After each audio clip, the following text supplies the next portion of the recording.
Hello hello guys, finally चाहिँ धेरै अप्ठ्यारो बाटोहरू पार गर्दै चाहिँ दुप्चेश्वर भन्ने ठाउँमा आइपुग्यो होइन।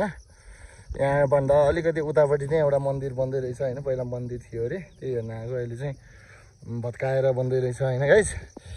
त्यसपछि यहाँ चाहिँ एउटा भ्यू टावर छ होइन, देख्न सक्नुहुन्छ। भ्यू टावर चाहिँ बाल छ जस्तो छ होइन।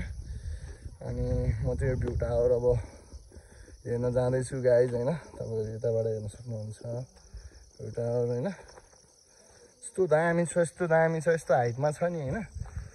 हेर्नु होला गाइजहरू, नेचर हेर्नु होला, यस्तो दामी छ नि, कुरै नगरौँ गाइजको।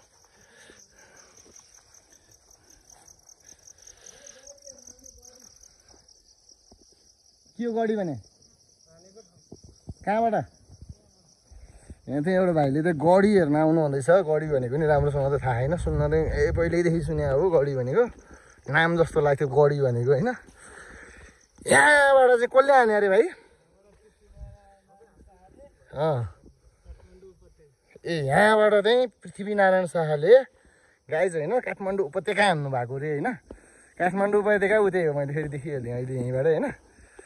यस्तो देखिँदो रहेछ यहाँबाट काठमाडौँ हान्दिने सरको। अनि यहाँबाट त्यो ठ्याक्कै गाइज यो के भन्ने अरे, यो चन्द्रगिरी साइडको हुन्छ नि केबल कारको त्यो समथिङ त्यो डन्डीहरू टाइपको त्यो पोलहरू देखिन खोज्दो रहेछ होइन त्यो साइड।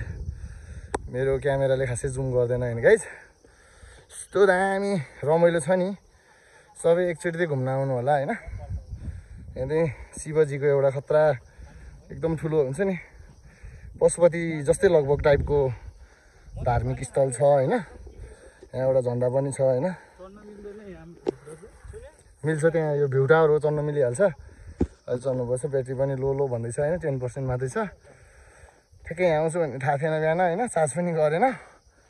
चार्जर छ झोलामा, तर गर्नु नदिएँ, अब कहाँ गर्नु होइन गाइजहरू। दामी रमाइलो छ है, एकचोटि हेर्न आउनु होला होइन। यस्तो मजा आउने छ कि अब कुरा गरिसकेको छैन, दामी छ हौ।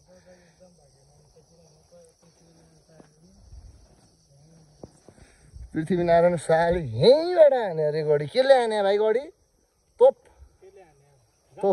तोपले हाने?